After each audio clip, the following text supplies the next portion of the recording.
Greetings, everyone, and new moon blessings. We are recording this at the time of this powerful new moon, and I'm so grateful to be back in conversation with my friend Pam Gregory, who is not only an extraordinary astrologer, but an incredible spiritual guide to all of us in these times, and an incredible friend. So, thank you for being back in conversation today.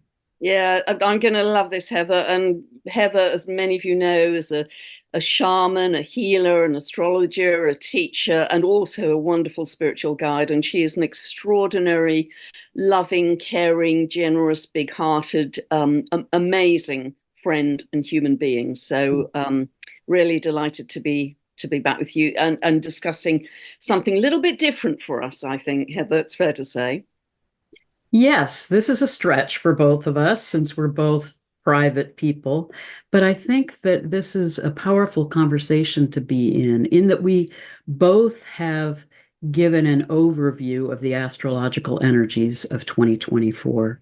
We both see this year as a very powerful year of accelerated change and metamorphosis, transmutation. So we thought we would take some time to talk about how we personally and how each of us can navigate the intensity of these times. How do we work with these energies in a way that we can stay as much as possible in that energy of love and higher consciousness? So let's talk some about that and how we navigate that and how we can support others in finding that way of staying centered in the midst of this intensity. Yes, and I think that's a very big need right now. And I'm sure, Heather, you are getting a lot of emails, and certainly I am, with people really wanting this kind of a conversation. And I will very much let Heather speak for herself from her own personal viewpoint in this. But from my point of view, everything I say in this conversation with Heather today has a context of 20 years ago, I was extremely unhappy in an extremely unhappy marriage. I was very fearful. I was very sick, and I'd been sick for a very long time. And so, everything from my point of view, I'm going to be talking about today are simple tools, simple ways that I have radically changed my life to get myself out of that situation, out of that unhappiness, change my health, change my life in every respect. So, I hope that not only are these tools simple, but they're also very practical and accessible for people. So I very much want that to be the context. Ah, beautiful, powerful. And for me also, I was thinking a lot about just how intense and challenging it is to be in this time where there's so much uncertainty, there's so much chaos and turbulence on the planet. And it can activate a lot of anxiety. And I know I can feel that in myself. And it's very reminiscent for me of the challenging time about 30 years ago when I had that very powerful mystical experience saying, you need to transform your life or you're going to die. And I just had to step into radically undoing my life and stepping into the mystery and both carrying this deep awareness that this was exactly in alignment with my soul's path, but at the same time, many nights just being in complete anxiety and panic like, what am I doing? Deconstructing everything that's been secure and given me some sense of foundation in my life, dismantling it all and moving into the unknown. So I think we're both sharing from our past experiences, but also our attunement to the energies of this time. But say some more, Pam, about your own journey with that transformation. Yes, similar to you, Heather, I was so ill. I knew if I stayed, I was going to die because I'd been so ill for so long. And and thank goodness for both of us we had the courage to do that. But equally, like you, I was stepping away from everything that represented security, an income, a career, savings, a whole life structure that I was leaving behind, and where was I going? But I think this is going to be, although for both of us this was in the past, I think it is incredibly relevant to this year, because I think many people will be making these radical shifts. Because again, if we look at the astrology, we're moving away from old forms of security to trust the invisible, to Yes. trust the invisible. Tarot, fool in the tarot, stepping off the cliff edge. But the more that we can connect with other people, my sense for you, Heather, is that there was a sense of you doing that on your own. And for me, it was absolutely, I was completely alone at that point for various reasons I won't go into. But now we can connect with other people, even if it's online, but even better in person, because this is after COVID, there's this yearning for connection, to come together with other human beings. If you have that kind of support, you can all be holding hands as we radically step into the invisible and create. And we have got a blank canvas going forwards. It's going to be so different. Mm. We are going to be creating from a blank canvas. What kind of a loving universe do we want to create? Peace, joy, compassion, laughter, freedom, big one. We have the power to create. And I think in our lives, we've been so programmed, dare I say, to not have that sense of power. But through 2024, if we have that courage, as you did and I did, we will get a growing sense of our own ability to manifest.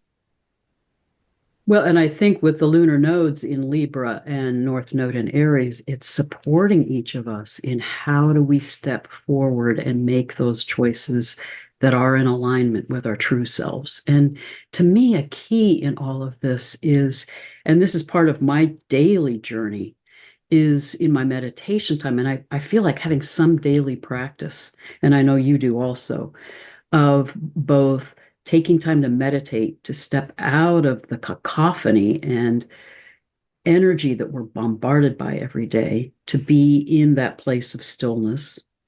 And for me, being in connection with nature is absolutely critical in order to come back to center, come back into balance.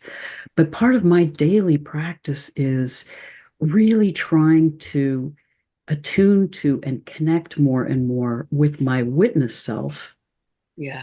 and then see the patterns and see the moments where I get reactive or I get caught up in anxiety or despair, and hold that with compassion, Yeah.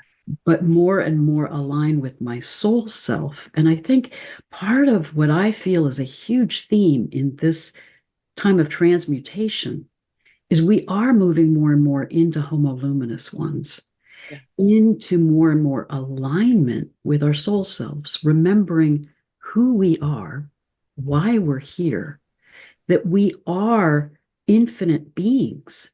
We all have chosen to be here in this profound time. And yet we have these human selves that feel all that's going on. The earth is a planet that's about emotions. So we feel it all.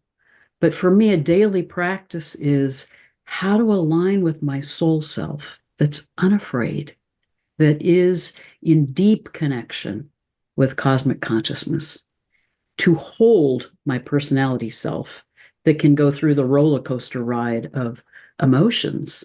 And particularly in the intensity of this time, that personality part of myself and that ego part of myself that likes a sense of certainty and control can feel like everything is dissolving. So I think that's part of what I daily try to do, to allow those feelings to come up, but not identify with them, not get mired in them, and keep coming back to that alignment with the soul self. Yeah, a beautiful Heather. I mean, you said so much there, so richly. And yes, I mean, as certainly I've recommended to many people, and I'm sure you have, turn the television off. I actually gave away my television 4 years ago, and I've now got a large plant where the television used to be. So much. Perfect. So turn that off, because anything that lowers your frequency, that rattles you, just exclude it, because it isn't going to help you. And if it lowers your frequency, that's the frequency you're broadcasting out to the world. We can't stop broadcasting a frequency of some kind, and you want it to be higher, not lower. So got rid of the television. People send me stuff all the time, and I'm sure they do to you too, Heather, that if I'm starting to watch and I think, oh, I'm not going to go there, that's going to take I will just stop it, whatever the information is. And what you said about being the witness self is so true, because 20 years ago I didn't have the spiritual awareness or any toolkit really to know how to handle that situation. I think being the observer, being the witness, is so important, to observe our thoughts. Because today, as an example, how certainly I can still mess up. I have a daily practice like Heather, and we'll talk about that in a moment. But I was furious about something this morning, and this is an extremely rare thing for a double Pisces to be furious. I was furious about potentially some local happening to do with the trees. I care passionately about the trees, so I just ignited. We've got Eris stationary today. Just ignited. And Pluto conjunct the sun and moon. Absolutely. And, a whole series of events then happened. A workman came. I'd been expecting. He was incredibly aggressive and intimidating. And I'm sure he'd probably been inside for GBH. And he was very threatening. And I couldn't wait to get him out of the house. And because I was so distracted with him, I burnt a load of food in the cook. It just went bum, bum, bum, bum. But luckily, I had the wit to say, this is coming from me. And unless I nip this in the bud, it's going to keep on rolling through my day. So I had the witness and, just about enough observer witness self to say, stop it. Everything in our reality comes from us. Now just stop it before there's any more mayhem in your day. And therefore I could bring myself. So being the witness, observing where we are. And I've often said, put post-it notes all over the house. What's your frequency? What are you thinking about?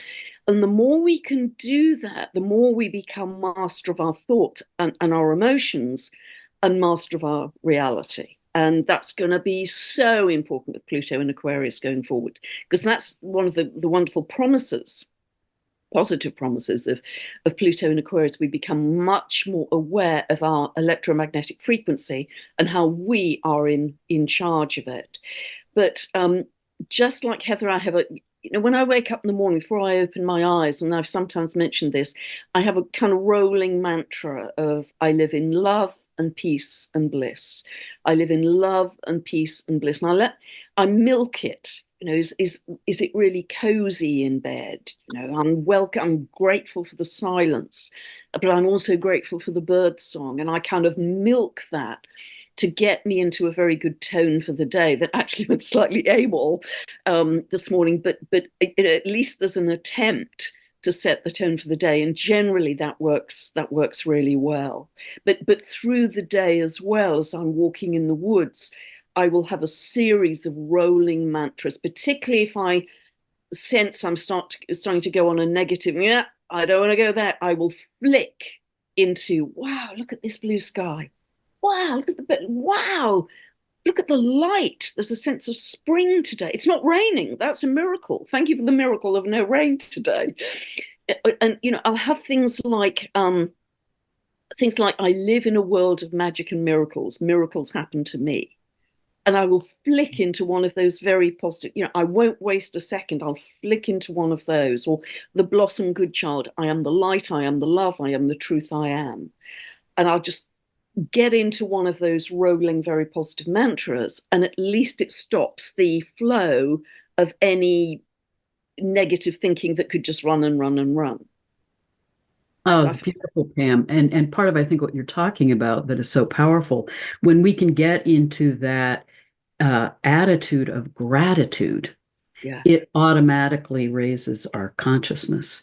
And what one of the things that I'm aware of is when I move into gratitude and focus on what is beautiful and what is going well and what is delightful around me, I'm in the present moment. Yeah. When I'm in that anxiety or angst, I'm either reworking something from the past or I'm anxious about the future, but I'm not in the present moment. And I think with how much accelerated change we're going to be experiencing, we have to really work to stay in the present moment because there's so much uncertainty about the future that we need to allow ourselves to be in the experience in the moment of the support that is there for us. And that's the only place you have your power. Because if you're anxious about the past, you're worried about the future, you're just scattering your power. So the present is the only place you actually have your power. And that's the place of stillness that you referred to, Heather, the place of, it's almost 0 point, isn't it? That's the most powerful place to create from. And we each have our own individual way to do that. But I think it's a really good idea for people to get into that practice right now before we really press the go button on 2024. And whether it's just closing your eyes and watching your breath, listening to sacred music, bare feet on the grass, staring at blue sky, whatever it, breath work, whatever it is, have a default method that can just decompress your energy, drop you into the present moment, and you can just warmth, you can feel like butter melting in the sun to bring you back to the present. And I think that's so important, that kind of simple practice. Well, and I think what you're saying is it is so critical to have that as a daily discipline and a daily practice, because then when things intensify, we have that foundation already in place. And it does then support that witness self that can see that we're beginning to get reactive or get stirred up, and then go to those practices to come back into center, come back into stillness. One, if I can say this, Pam, one of the other things that I think is a real gift for you in terms of a witness self, you have a great sense of humor. And that sense of humor is a way of stepping out of the tumult and seeing the larger picture and seeing the humor in it, which also is, I think, very supportive of the witness self. I think it's my number one survival skill. I honestly do. Oh, not another day like Tuesday. I think it's my absolutely gold star survival skill, my sense of humor that's helped me to get me through, because I think there's always somehow a funny side to the awfulness that you're stuck in. And to see that just shifts your frequency as well, to laugh. I mean, how often do we laugh as adults? We laugh as children, but to laugh apparently just explodes your aura with all the endorphins and things. So that raises your frequency instantly. And I think to find joy, I said this in an update I was filming yesterday, commit to finding joy. Yes, it is going to be a rock and roll year. It's going to be an amazing year in many ways, but commit to thrive, commit to find joy. Because if you start with that lens and that context, you're much more likely to find joy than if you're just kind of trying to bat off the various challenges that are coming your way. And joy is such a powerful way of moving into that higher consciousness and the capacity. I do think this year is a time of amazing creativity and amazing innovation and increasing connection with each other in community and our own capacity to co-create together. So as we can open to joy, we open to those new possibilities and how we can be co-creators with the cosmos and with each other. And I think another piece that we is important for both of us is that daily practice of connecting with nature. Yeah. To me, I start the day with that walk in nature and my own meditation time, because that sets the tone for the day for me. And being in nature, the earth herself, as you've talked about in your recent videos, is in our own ascension process. And as we connect with the earth and the plants and the animals, they're supporting us in trusting in this larger unfolding that's happening. And when I feel that connection, then I feel more grounded and centered. And then that sets the tone for my day. And I can move into the day as a walking meditation. I really try to hold my life as working in this dream, in this walking meditation. And then it helps me not to take too seriously the events or the specific experiences that unfold across the day. Yeah, I'm really with you on that, Heather. I mean, my walk in nature, and I will go out every day in biblical rain, hammering hail, gale wind. That is still non-negotiable. I think it's done wonders for my immune system, actually, but it's non-negotiable because you're still in nature in all of its seasons and moods. And I try and really observe things like the light. The light is changing. The light is kind of diamond sparkly frequency, even in grim weather. And you just think, wow, the earth is really shifting. And the animals and the trees and the plants are way ahead of us. I think we're tail end Charlies in this evolution. And I feel, yes, like you, very grounded, but also very inspired by nature and chatting to the wild ponies and donkeys and that is so grounding and it's very makes you feel very connected to the much bigger picture of what's happening. It's very reassuring to have that connection to nature, I think. And I think it is a way of feeling connected and supported in those moments where we don't have a supportive community around us. Yeah. I mean, you were talking about how alone you felt in your transition time, and I did too. I mean, my friends, so many people around me thought that this change that I was involved in was crazy. They could not understand what I was doing. So I felt very isolated, very alone. And part of what was so profound for me in that time, when I was dismantling my practice, selling my home, leaving everything to go into the unknown, is, and I think connecting with nature and the way in which, when we honor the consciousness of nature, it's in relationship with us, it's there for us. And through those weeks when I was in that transition, when I would feel most overwhelmed, I would walk out in my garden and this hummingbird would come and hover right in front of me. And that became almost uh, it was a very frequent experience where this particular hummingbird would come to me. And I didn't realize till much later that some of the spiritual meaning of the hummingbird is follow the path of destiny with joy. Oh, wow. But I felt that, spirit and nature were saying, you're on the right path, stay the course. We're supporting you, we're there for you. And I think we can find that solace in connecting to nature. And for me, one of the things that's important in this time, when I'm out walking in the woods, is connecting with the sun and honoring the sun, the consciousness of the sun, and the way in which it's beaming these intense solar energies to us, particularly during this time of the solar maximum of this solar cycle. Those energies are transforming us. Yeah. And as we are in relationship with the sun, then we can feel that connection and feel that support. Absolutely. And also don't forget to ask your angels, ask your guides, show me the way. And if the signs and signals aren't clear enough, you know, make it louder, make it clearer. Give me Somebody a sign. somebody once told me that they had a vision of their angels filing their nails, waiting for instructions. So they are, they are there for us. So make it louder, make it clearer.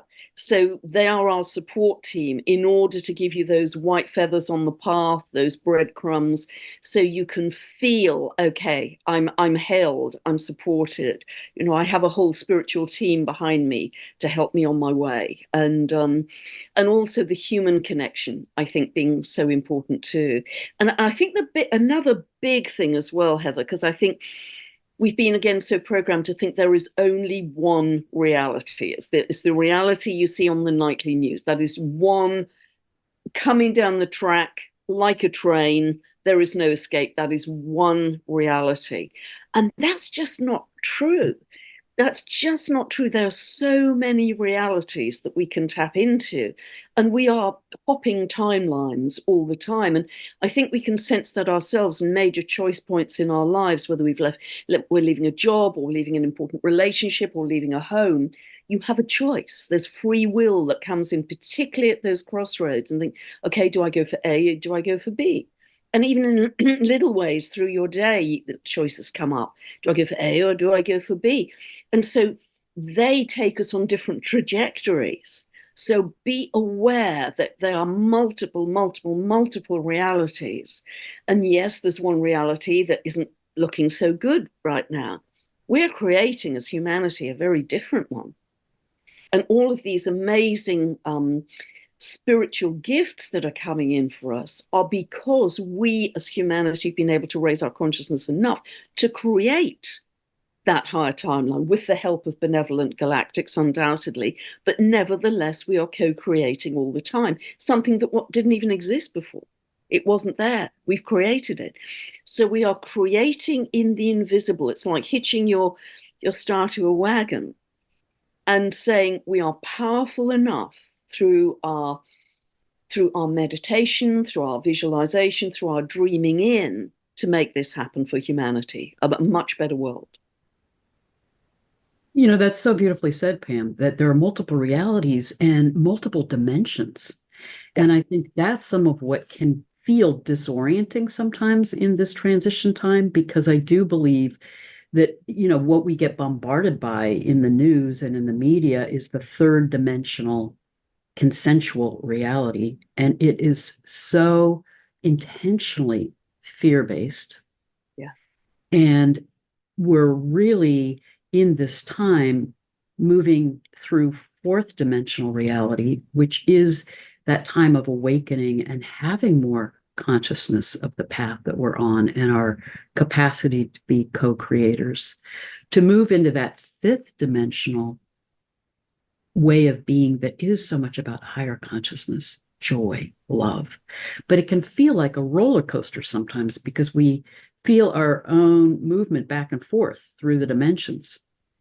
And I think the key is to hold with compassion when we slide back into third dimensional reality and get caught in fear or overwhelm, but realize we are on this trajectory and we can keep, as you said, choosing to step into that different dimensional way of being, and then feel the different energies that we're in and the different reality that we can co-create together. And I think, and you highlight this a lot also, a key in doing that is to keep coming back to the heart and not get caught in the mind. Because when we're really in connection with our hearts, that supports us in being more in alignment with the soul self. And then those choices that we are making are from that deeper part of ourselves and that higher consciousness. Our minds can see the choices and get caught in all the different possibilities and trying to analyze it and perseverate about it and figure it out and try to feel in control of it. And I think it's when we drop into our hearts that we can tune into that inner knowing and really make choices from that deeper, authentic part of ourselves and our soul selves. Yeah, that's really beautiful, Heather, and that's so important because, you know, firstly, I often talk about living from the inside out, not the outside in, because that's when we get buffeted. If we're taking information that's knocking our frequency about, you know, another really big scary thing, another really big. Well, how do you even know that's true? Maybe it's just an idea that certain people want us to latch onto. Maybe it doesn't even exist yet, but we're being very obedient in helping to create that. Well, stop it. Don't do that. Create something, you know, create something else. So I think simplicity, living from the inside out, and simplicity versus complexity is a big part of that. And just last night, actually, this came to me because I think, I mean, there was a big M class flare last night, and I can get, as many people can, very buzzed up with these solar flares. They are ingredients for evolution, but nevertheless, they can be speedy. And I noticed that I was really speedy in my mind with, you got to do this, you got to do this, you got to do this, how you're ever going to do that. And you've got a huge to-do list, and that didn't work very well. Blah, blah, blah. And then your breath becomes quite shallow and fast. And so the way to control your mind and get your energy out of your mind and into your body is to drop your breath into your heart and imagine you're breathing in out through the heart, the heart math coherence breath.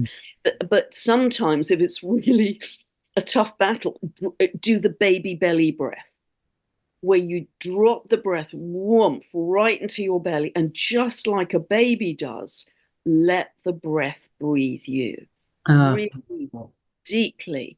And so total 100% focus on the breath, and try and pause at the end of each exhale, even just for a few seconds. And you'll notice that as your breath deepens and slows, you just have cleared your mind. You just got out of your mind and into your body. And that can often tip you into sleep. I think that's so important. And I love your talking about how let the breath breathe you, because it's a reminder then that we are supported by these energies larger than ourselves.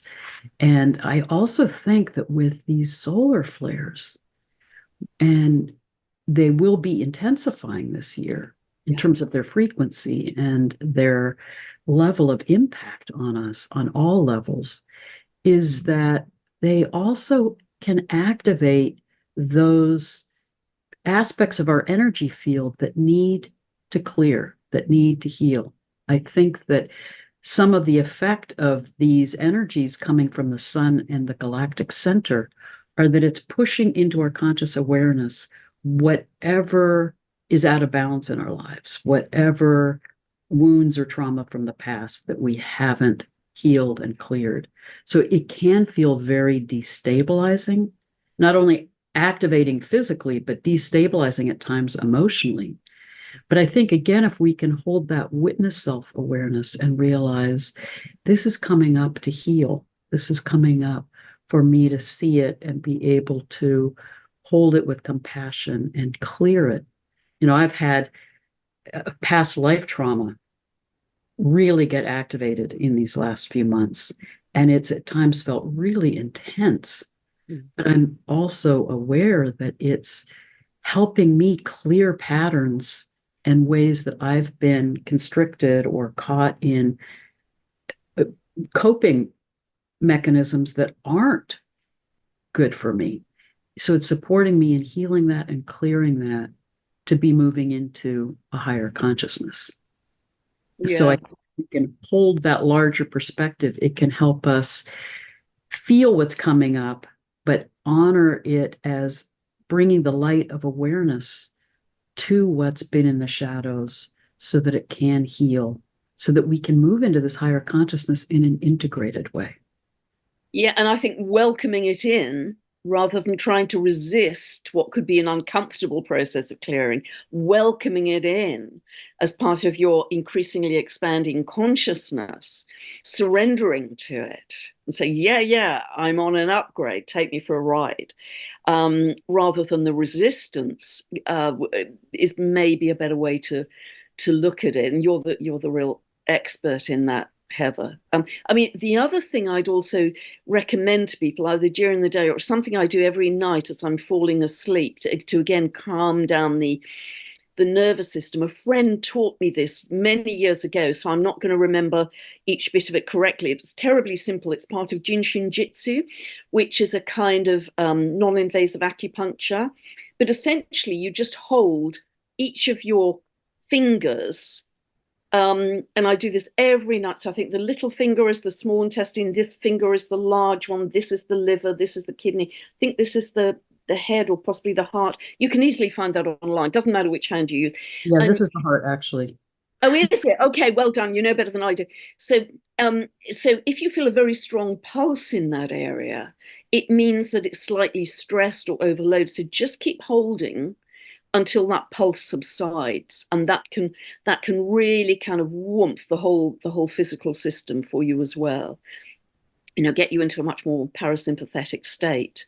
So that's another very simple tool to have in the toolkit too. There is so much coming into our awareness about how we can work with our energy bodies. And part of what I think is so exciting, we're in this accelerated time, we are remembering these ways of healing and ways of expanding our consciousness that we had forgotten for thousands of years. So I think there's so much that's now available in terms of ways of healing with sound, with light, with innovative technologies that we can share with each other. And that's, I think, part of the beauty of being in connection, in community, is the way in which we can be sharing these different techniques, tools, modalities with each other to support each other in that healing process and expansion into higher consciousness. Yeah, beautiful, beautiful, Heather, because so much of the Aquarian energy is about the information network, like mycelium, isn't it? Like tree roots.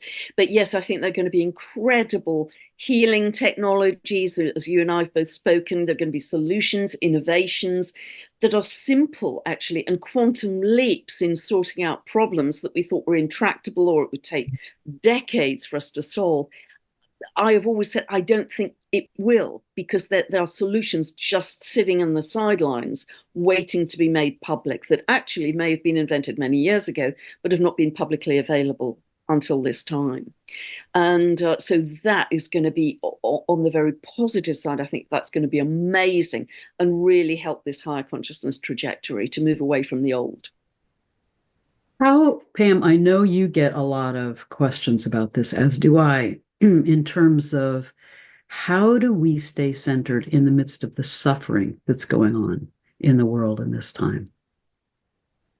Yeah, this is a biggie. And equally, Heather, I know you get these emails too, but yes, I've had quite a few, sometimes quite angry emails about why don't you talk about the war and focus on the war?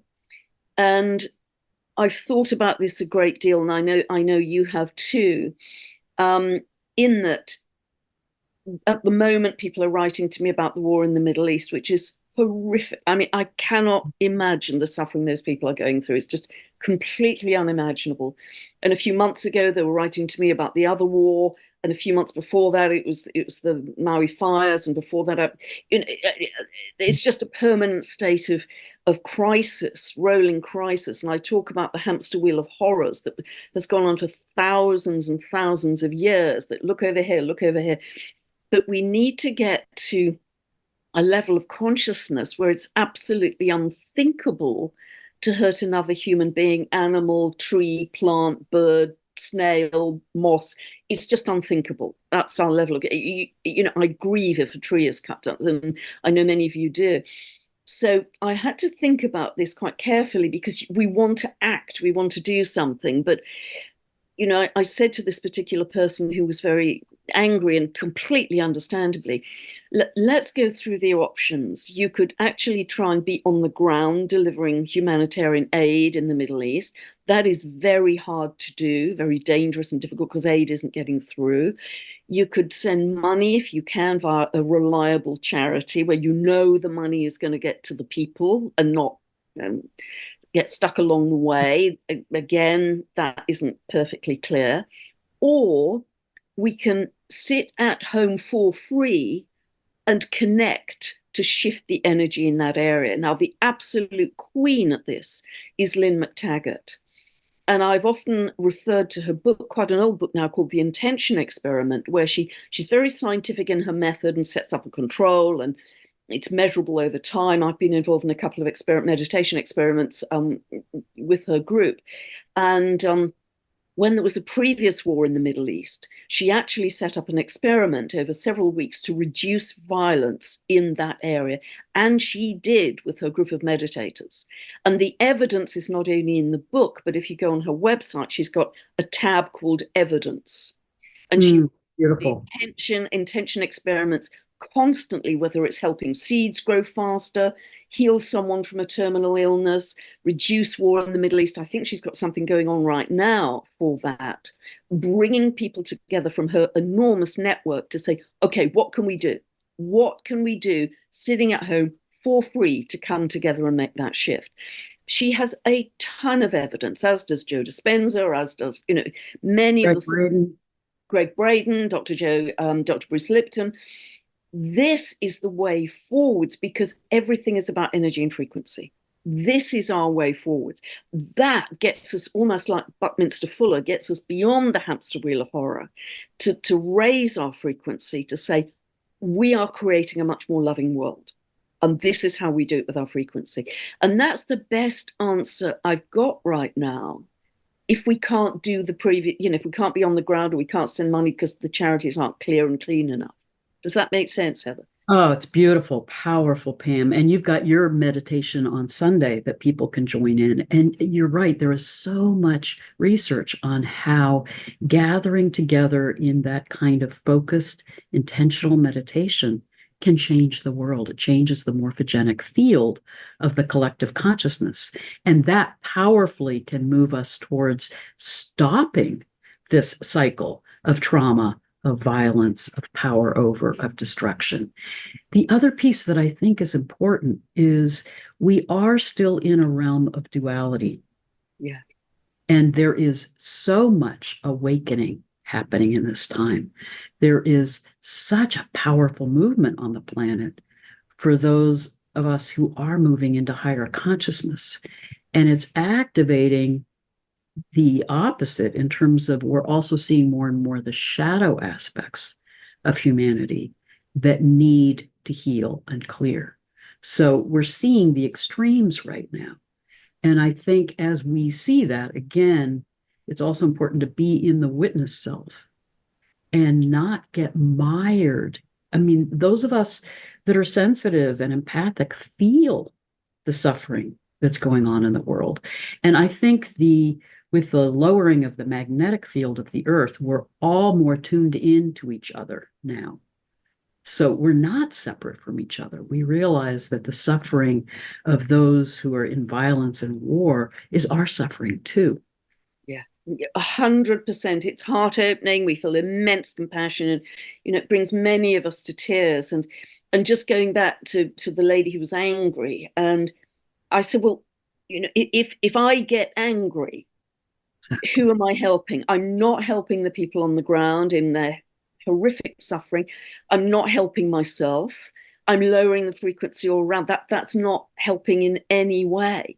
So you've got to get beyond the current paradigm to say, we will never do this again. Yes, Never. This is unthinkable in the 21st century. This is still happening. And it isn't actually generally the people who are initiating wars.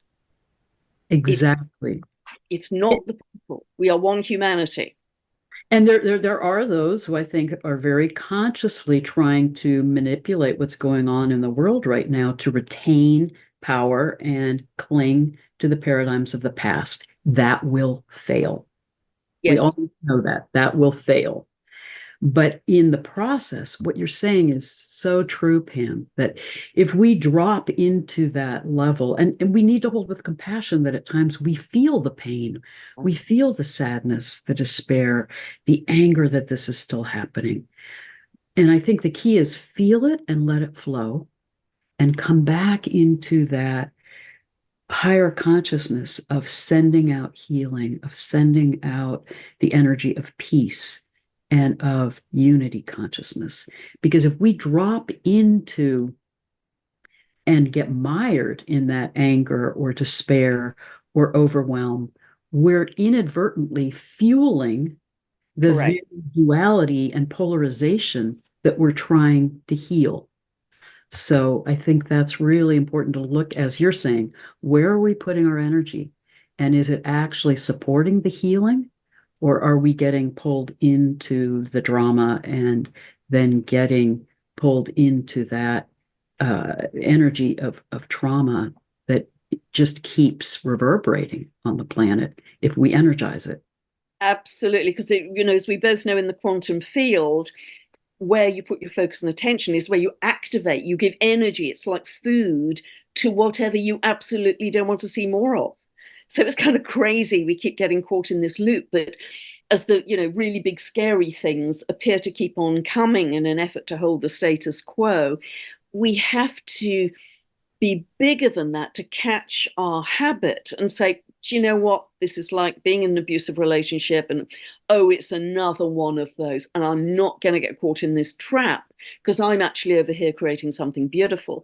And on those very simple meditations, which again aren't an original idea at all, people are doing this all over the world, but those 15 meditations on 7 o'clock UK time on a Sunday evening, people are putting people in war zones in the center of the circle when we're all holding hands across the world. They're sending peace, they're sending love, they're sending relief to those people in the war zones. And if no other options are available to us, that's one of the best things we can do, because everything starts from energy, frequency, and consciousness. That is primary. And so until we get a better idea, I think that's a very good option for us. Well, and we're also realizing that we're all interconnected, and that there is such power in that long distance healing.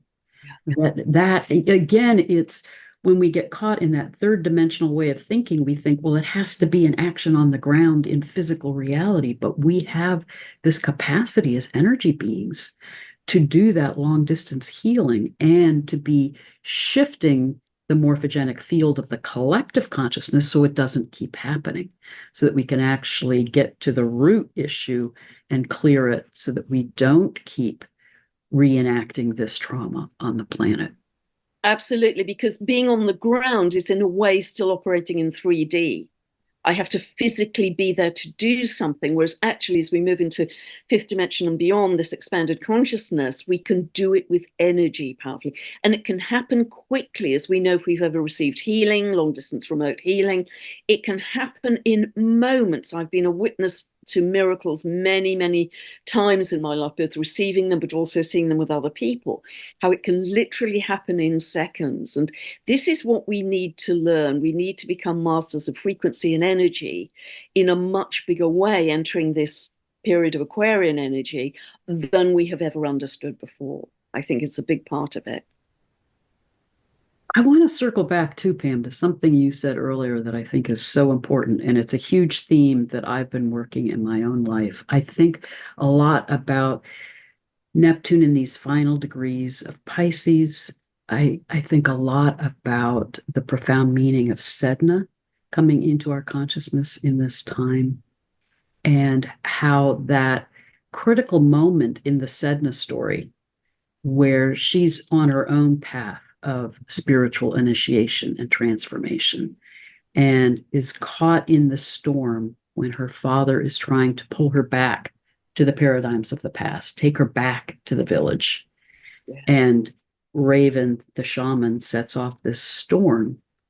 And the father, in his survival modality, throws her out of the boat to save himself. And she's in the storm and in the stormy seas, which is a lot of what I think we can feel at times in this tumultuous transition time. And I keep coming back to her moment of realization. I can't grab onto the boat. I can't find security in those paradigms of the past. And she surrenders to the sea and dives into the deep ocean and becomes the goddess of the deep sea. And I keep thinking how we're in this expansion to become beings of light, to become these expansive spiritual beings with a consciousness we can't even dream of right now. But to be in that transition, a part of it is opening to surrender and trust. I love that Hopi prophecy of let go of clinging to the branch on the shore, be in the river. Let the currents of the river carry you. And our ego self wants to have a boat, wants to have a map, wants to know the destination, make sure we have enough supplies on the boat. Yeah. And it's about be in the river, surrender to the currents, and know they will carry you to where you need to go. And then look up, see who else is in the river with you, connect with your community, but know that we are being held and supported, loved and protected, and guided through this profound time. Absolutely, Heather, and this profound metamorphosis, which is what Sedna went through, is absolutely prophesied at this time. This is the big pivot point, yeah, I think. And by the end of 2024, I think we'll look back and many of the old forms of security may have disappeared, but we are living in such a sense of expanded consciousness. It just simply won't matter because we're on to another level of connection and understanding and solution and possibility. It will just seem so irrelevant and sort of medieval almost. It will seem so ancient. And we're only hanging on to it at this time because we've never known anything else. And the future is unimaginable because we've never made such an evolutionary leap before. But the more that we are in connection with others, whether it's online or even better in person, we are going to have this sense of we are all one humanity. We are all one humanity coming together, supporting each other, sharing information, helping, sharing resources. It's that kind of feeling. Lynn Bell, I think, has coined a phrase, and I have great respect for Lynn, arise humanity, or humanity arise. This is what we are in right now, stepping into our power as individuals, but also as one humanity. And moving beyond that sense of separation and individualism to realize we are one humanity. And as we can allow ourselves to move into that higher dimensional way of being, we're also remembering we're galactic beings, and we're remembering our capacity to be in connection with the consciousness of the planets and the stars and the plants and the animals and the earth and cosmic consciousness, to be co-creators with all of those energies around us and with us.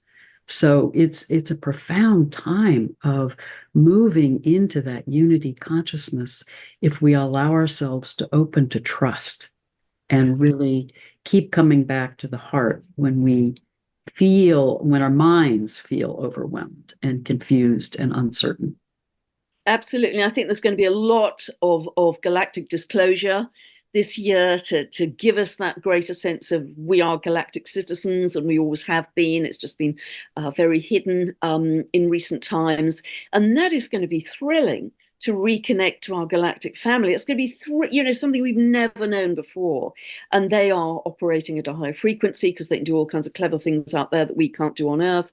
And that's going to be, I think, again, take us in quantum leaps of consciousness. And as we know, Heather, many astrological suggestions this year that that's going to happen in quite a big way. And so welcome that in. These are benevolent beings of light. This is part of our family. So whatever the box in the corner is telling you, welcome them in as helpers along the way. These are not beings to be afraid of at all. Welcome them in. It's part of our evolution and our journey.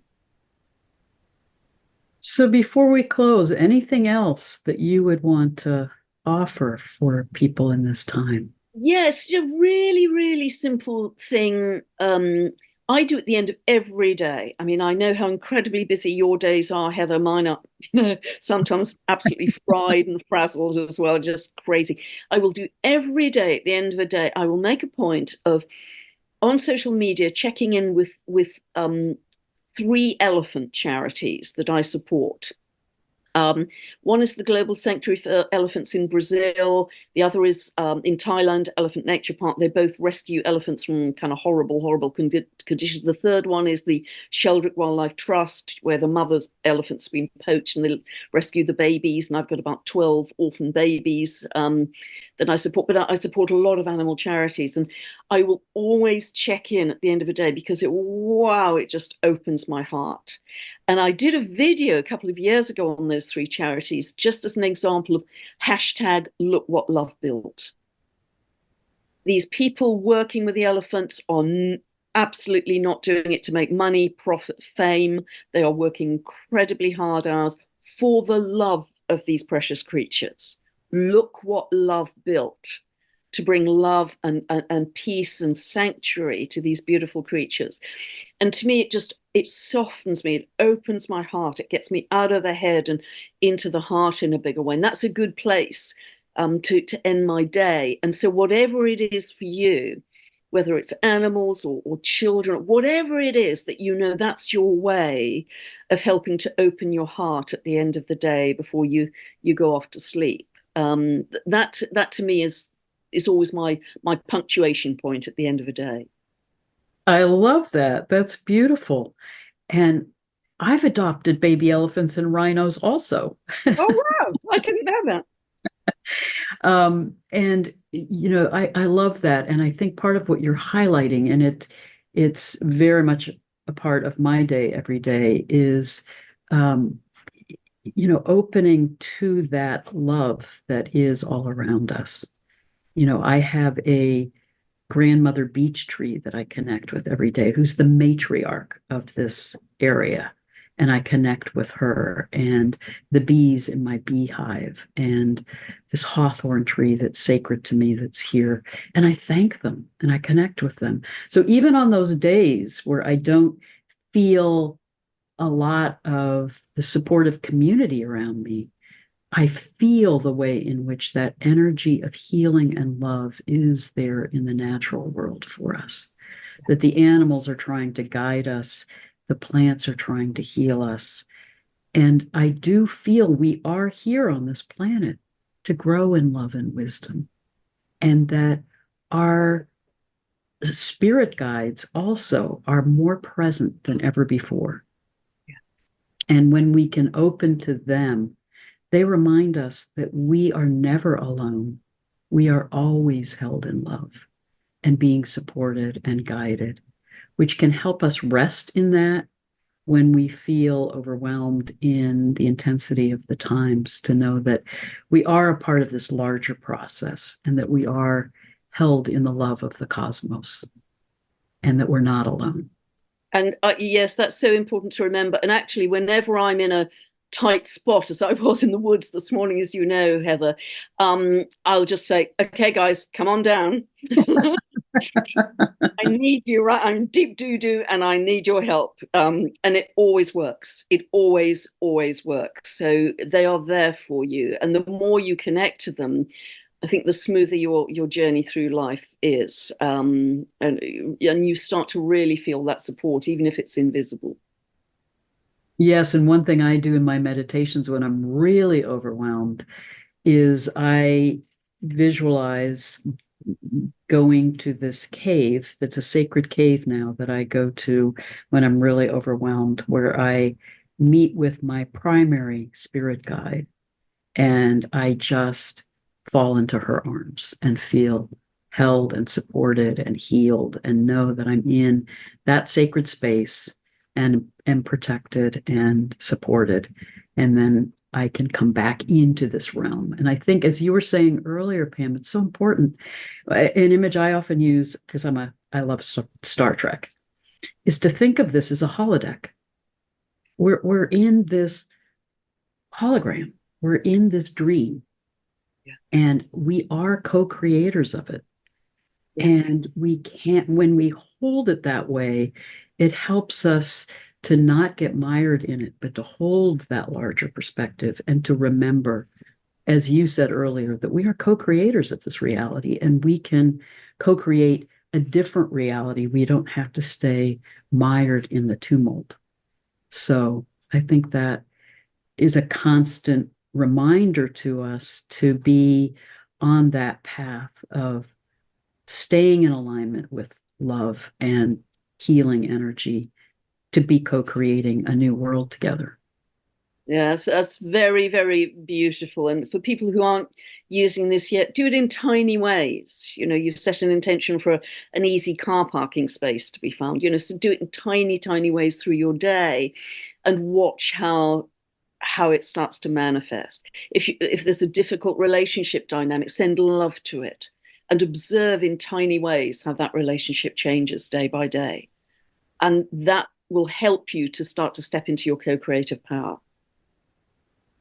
Well, thank you, Pam. Thank you for the way in which you walk your talk and with such integrity. And part of what I so respect about you is you are so in alignment with your soul's purpose here to be an agent of healing and transformation to support us all in this time.